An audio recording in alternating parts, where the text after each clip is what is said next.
یہ تو سب آپ کا ہی ہے، آپ چاہے تو پوری دکان لے لے، مجھے کوئی اعتراض نہیں ہوگا۔ لیکن میں نے کہا کہ نہیں، مجھے صرف ایک نان چاہیے اور روزانہ مجھے 1 یا 1.5 نان دے دیجیے گا۔ اس کے بدلے جب بھی میرے پاس پیسے ہوگے تو میں تمہیں قرض لوٹا دوں گا، کیونکہ میں اپنے سر پر کوئی بھی قرض نہیں رکھتا۔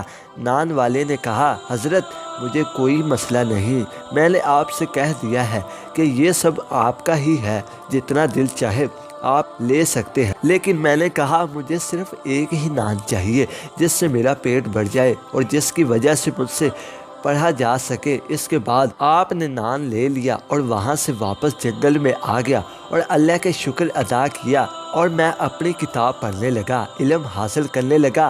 علم کی منزل طے کیے جا رہا تھا کہ یہ علم دنیا کے علم نہیں تھا، بلکہ اسرار اور رموزیں کھل رہے تھے۔ وہ باتیں پتہ چل رہی تھی جو کسی عام انسان کو پتہ نہیں چل پاتی۔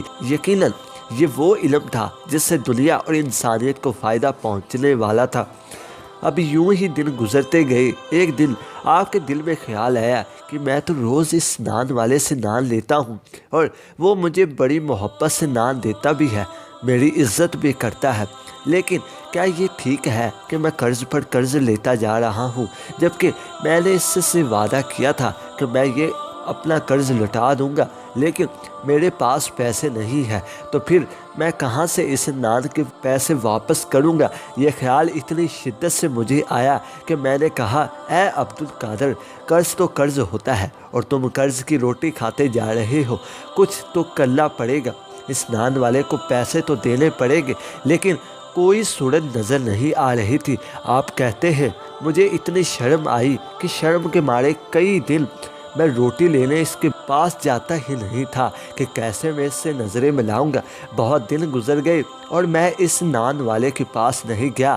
ایک دن میں سوچ رہا تھا کہ قرض میں اسے کیسے لوٹا پاؤں گا کہ غیب سے ایک آواز آئی اور کہنے والا کہہ رہا تھا کہ اے عبد القادر، آپ کی روٹی کا قرض اتارنے کا ذمہ اللہ تعالیٰ نے لے لیا ہے، آپ اس بات کی فکر کیوں کرتے ہیں؟ آپ کو جانا چاہیے تھا۔ تو آپ نے کہا کہ میں تو یہ سوچ کر ہی شرما گیا کہ قرض کی روٹی میں کیوں کھاؤں، اب میں وہاں نہیں جاؤں گا۔ میں نے یہ فیصلہ کیا ہے کہ اس نان والے سے روٹی نہیں لوں گا اور اس کے پاس نہیں جاؤں گا۔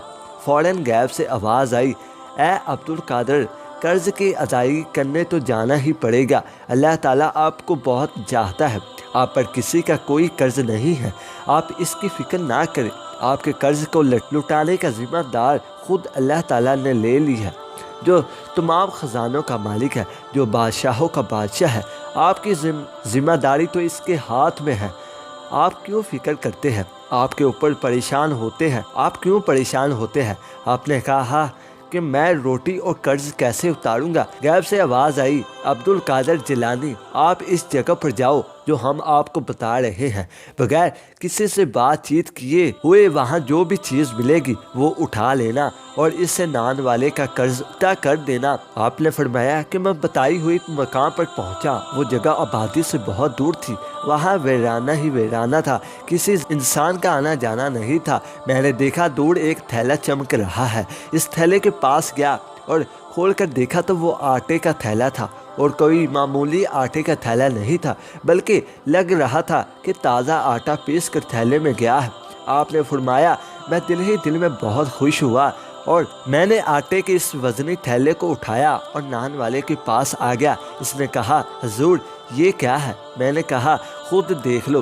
وہ بھی اسے آٹے کا تھیلا سمجھ رہا تھا، پر جیسے ہی اس نے آٹے کا تھیلے کا منہ کھولا، مارے حیرت کے اس کی چیخ نکل گئی۔ وہ پریشان ہو گیا، کہنے لگا یہ کیا ہے؟ میں نے کہا کہ کیا دیکھا تم نے؟ اس نے کہا حضور یہ آٹے کا تھیلا نہیں ہے، بلکہ اس کے اندر تو سونا ہی سونا ہے۔ اس نے کہا حضرت اتنی جلدی کرنے کی کیا ضرورت تھی، اور اگر آپ نے دینا ہی تھا تو چند سکے ہی دے دیتے، روٹیاں اتنی زیادہ تو نہیں تھی اور کچھ ہی تو ادھار تھا۔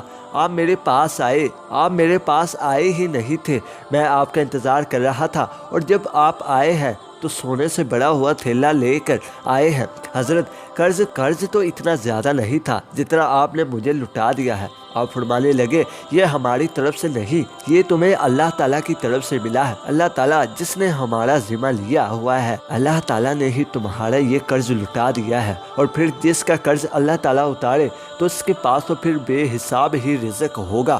وہ نان والا آپ کو عقیدت مند بن گیا۔ تو میرے پیارے دوستو، اس واقعے سے یہ سبق ملتا ہے کہ اللہ تعالیٰ اپنے نیک بندوں سے بہت پیار کرتا ہے۔ اللہ تعالیٰ کبھی بھی اپنے نیک بندوں کو اکیلا اور تنہا نہیں چھوڑتا۔ اس لیے ہمیں چاہیے کہ ہم بھی اللہ تعالیٰ کے نیک بندے بنیں اور صرف اللہ ہی سے مانگیں، کیونکہ اللہ تعالیٰ اپنے نیک بندوں کو کبھی تنہا نہیں چھوڑتا۔ اللہ تعالیٰ ہم سب کو اپنے حفظ و ایمان میں رکھے اور ہمیں صرف اسی سے مانگنے کی توفیق عطا فرمائے۔ آمین ثم آمین۔